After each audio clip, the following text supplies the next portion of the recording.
Hello guys, magandang araw sa inyo.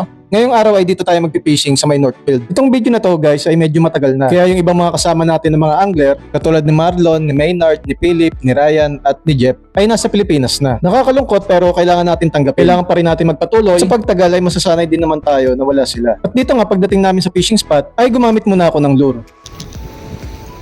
Natin, makakahuli tayo ng isda dito.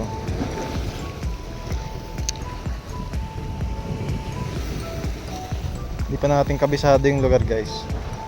Yan guys, yung nakikita nyo niya sa harapan namin. Ito yung island ng Saipan. Mula dito hanggang dun.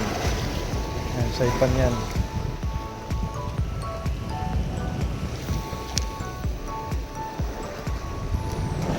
At dito nga guys ay pinapakita ko lang sa inyo yung aking gamit na lure. Kaso nga lang ay walang nagpaparamdam na isda. Kaya nagdesisyon na ako na mag bite and wait. Yan nga guys, bite and wait tayo ngayon. Bite and wait. Ayun, may humila. Huwag lang sana pakol. Fish on guys, fish on. Ayun. Ano kaya to? Fish on. Uy, putik na. Ang laki pakol. Ang laki na nga ng hook. Natin to guys.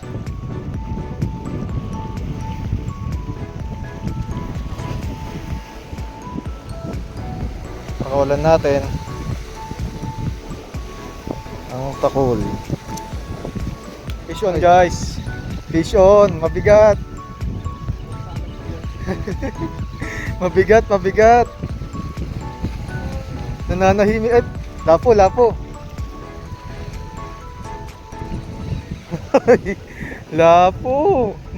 Sa malayo. Medyo layuan mo. First fish, lapo. At syempre nga guys, dahil sa pagtsatsaga, ay nakahuli na tayo ng una nating isda. Panga nga, mas malaki. Yun.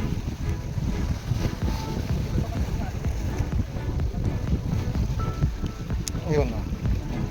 First fish.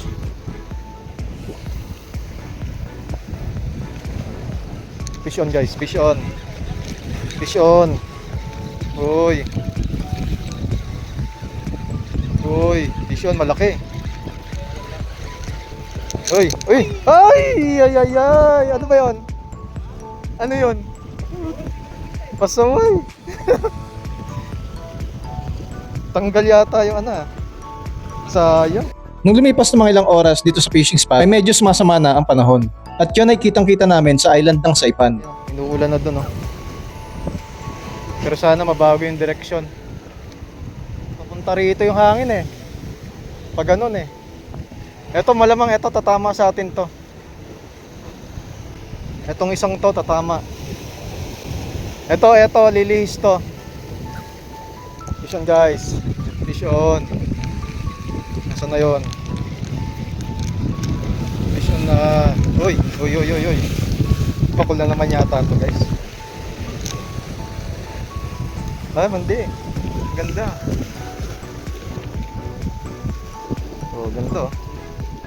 Pagkalipas nga ulit ng ilang oras, ay nahuli naman natin yung pangalawa nating isda. Kaya nga lang guys, ito ay medyo maliit. Kaya nagdesisyon ako na pakawalan muna at humuli na lang ng ibang isda.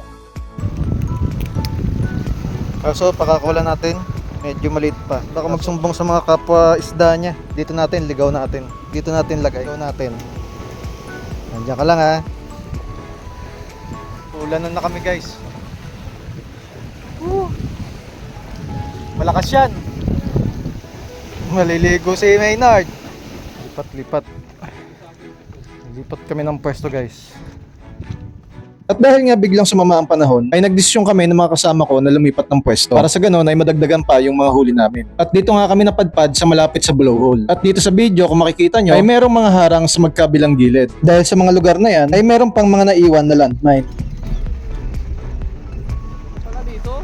Maganda pala dito. Ayun, tignan mo.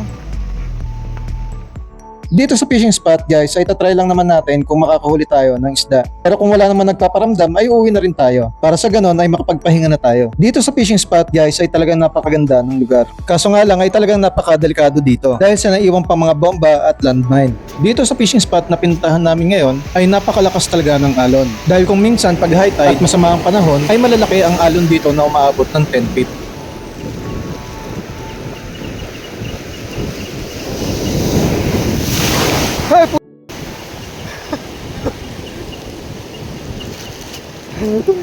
Ang lakas!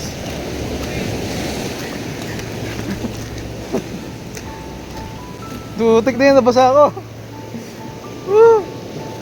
Naligo tuloy ng di oras. Ayan na. Ay!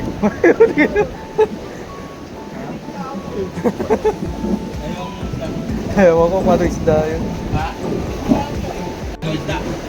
Lapo siguro. At syempre guys, kung nagustuhan nyo yung mga ganitong video, ay pakisubscribe naman. Pakipollow na rin ako sa aking Facebook page. Para sa ganun ay maging updated ka sa mga susunod ko pang mga video. At hanggang dito na lang ang video na to. Maraming salamat sa panonood and God bless.